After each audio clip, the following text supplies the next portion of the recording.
A very good evening to you, coming to you live from Kuwait City. This is the main news at 7. I'm Nadeep Shahibar. Our top stories tonight. The National Assembly Speaker says talks with the Swiss Parliament leaders focused on Switzerland's role to stop the sufferings of the Palestinian people in Gaza. Kuwait Red Crescent Society distributes food and medical supplies to more than 10,000 families in the Gaza Strip since the beginning of the Israeli aggression. Thousands of Palestinians returned to their homes as an open-ended ceasefire between Israel and Hamas appears to hold. And fighting rages on in eastern Ukraine after the Russian and Ukrainian presidents held talks aimed at ending the conflict. First in news from Kuwait this evening, His Highness the Emir, Sheikh Sabah Al-Ahmed Al-Jaber Al-Sabah, sent today a cable of congratulations to His Excellency the President of the Republic of Moldova, Nicolae Timofti, on the occasion of his country's National Day. His Highness the Deputy Emir and Crown Prince, Sheikh Nawaf Al-Ahmed Al-Jaber Al-Sabah, also sent a cable of congratulations to His Excellency the President of Moldova, Nicolae Timofti, on the occasion of his country's National Day. His Highness Sheikh Jaber Mubarak Al-Hamid Al-Sabah, the Prime Minister, also sent a similar cable of congratulations. His Highness the Deputy Emir and Crown Prince Sheikh Nawaf Al-Ahmed Al-Jaber Al-Sabah received this morning at the Sif Palace His Highness Sheikh Jaber Al-Mubarak Al-Hamid Al-Sabah, the Prime Minister.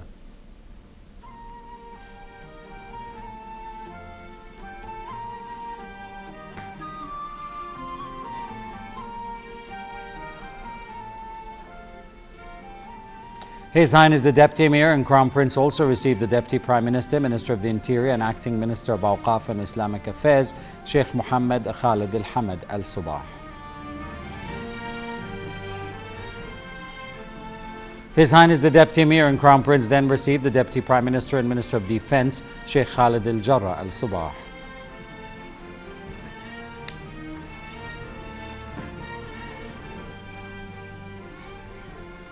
Finally, His Highness the Deputy Emir and Crown Prince received Chairman of the Central Apparatus for Illegal Residence Affairs, Saleh Yusuf Al-Fadallah.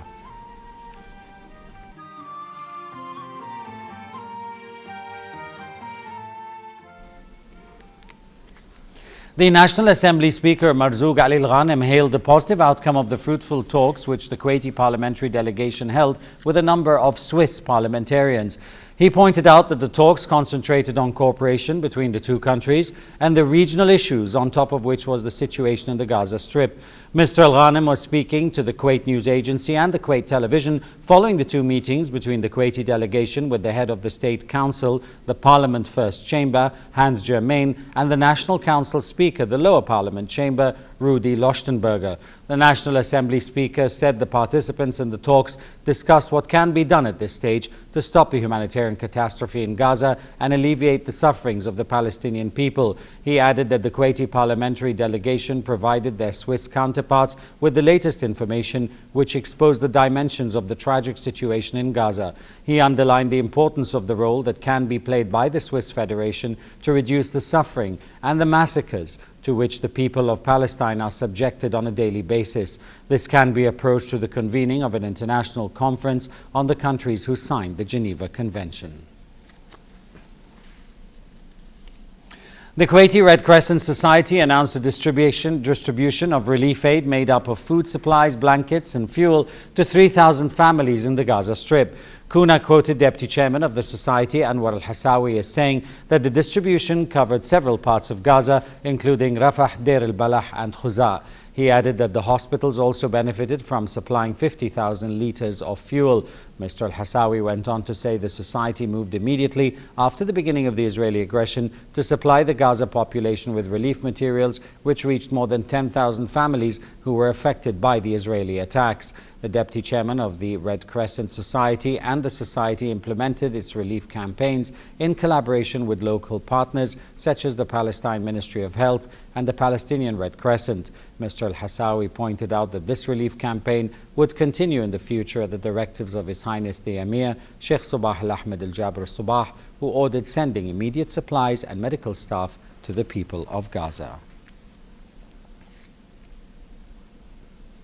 The international community welcomed a lasting ceasefire deal reached between Israel and the Palestinians that put an end to 7 weeks of a catastrophic loss of life. The truce deal had been finalized after 2 days of intensive shuttle diplomacy by Azzam al-Ahmed, the head of the Palestinian delegation to the truce talks. Our correspondent in Ramallah, Fatima Abdul Karim, has more. Following the announcement of the ceasefire, the Palestinian President Mahmoud Abbas addressed the people with an intertwined message. Abbas called on all parties to respect the agreed-upon ceasefire and also said that more political steps are to be taken in order to end the Israeli occupation and establish a Palestinian state. A new political plan could be underway. We are not talking about a new process. We're talking about days and weeks, not more. It should include a demand to the world that it's time to tell us when this occupation is going to end. Without ending the occupation as soon as possible, it's impossible for the PA to continue to exist in this manner. The new plan Abbas had proposed will ask the United States to be the first patron to call on Israel to end its occupation in 1967 borders, according to sources who have also said that this is unlikely to happen with genuine intentions by the US, and therefore the next step is to go to the UN Security Council to make the final call with a new resolution. The Israelis are silent. Netanyahu closed his phone and he disappeared. The Israelis are not ready for the peace process, but the Palestinians are united behind the PLO and ready now to take a realistic initiative for peace process. I think the Americans have to take the new pressure on Netanyahu to take a realistic. Israel has given no reaction to the scenario, except that it gave the Americans, the Egyptians and the Palestinians assurances that it will continue to negotiate. But in the aftermath of the offensive on Gaza, Israel is currently busy with an internal probe to look into its army's failures during the 51 days attack. With consequences as what Palestinians are seeing today, they are keen on highlighting the lessons learned, but they also know that both the humanitarian and political aspects mean today that the war has just begun. Fatima Abdul Karim, Kuwait TV, Ramallah, Palestine. An Israeli army officer stationed in the Golan Heights was moderately wounded today by errant fire from neighboring Syria. The Israeli army said the fire appeared to be a spillover from heavy fighting between government and rebel forces inside Syria.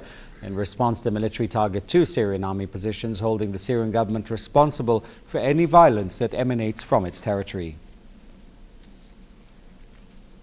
A new United Nations report documented war crimes in the conflict in Syria and underlined the raw barbarism of the terrorist groups in the country, including the lashing of women, recruitment of children and public executions. The report from a special UN Commission on Syria accuses the Syrian government of using chemical agents in 8 separate incidents this year and calls out to the militants for torture, murder, enforced disappearances and forced displacement. The findings are the result of 6 months of interviews and evidence collected between January and July this year as part of an inquiry into human rights violations inside Syria. Leader of the Houthi group in Yemen, Abdul Malik al-Houthi, called on his supporters to continue their protests until toppling the Yemeni government. In a televised speech, Abdul Malik urged supporters to continue their protests in the capital Sana'a and other Yemeni cities, calling on the government to heed the demands of the people. The protests triggered rival demonstrations in the country, with thousands of Yemenis taking to the streets in Sana'a to appeal for national unity. On his part, the Yemeni president, Abd Rabbo Mansour Hadi, urged rebel leaders to withdraw his militant followers from the capital following the failure of negotiations of their demands. One of the 2 men vying to become the president of Afghanistan, Abdullah, pulled his observers today from an audit of the country's disputed election over concerns of widespread fraud, in a move that throws the already contentious election into further crisis. As a result, the UN-supervised audit to find a successor to Hamid Karzai has been suspended for now. Both Abdullah and his rival Ashraf Ghani have claimed victory, and both have alleged widespread fraud. The 2 candidates have agreed to form a government of national unity, but have so far failed to reach a deal. Pro-Russian separatists in eastern Ukraine have pushed their way into the port of Novazovsk, threatening to open up a new front in the war. The mayor of the town of the Sea of Azov confirmed rebels had entered as jubilant rebel supporters shared photos of advancing tanks on social media. The rebels have been trying for weeks to break out a near encirclement further north in Donetsk. Russia denies it is covertly supporting them on the ground. The fighting came hours after the Ukrainian President Petro Poroshenko promised a roadmap for peace in the east. He was speaking in Belarus late yesterday after holding his first direct talks on the crisis since June with the Russian President Vladimir Putin. The French President François Hollande chaired the first meeting of the newly formed cabinet 2 days after he dissolved the government over open feuding in the cabinet about how much cutting or spending was needed to revive the country's stagnant economy. The new government squelched important voices of dissent on the left wing of Hollande's Socialist Party, but signaled little change of direction on economic policies that critics say have left the French economy in mired stagnation. The cabinet reshuffle came less than 5 months after the ambitious and popular Prime Minister Manuel Valls took office on April the 1st, steadfastly promoting Hollande's agenda. The Prime Minister said today that new counter-terrorism units have been working at Australia's 2 largest airports since last week and have already intercepted a person of interest.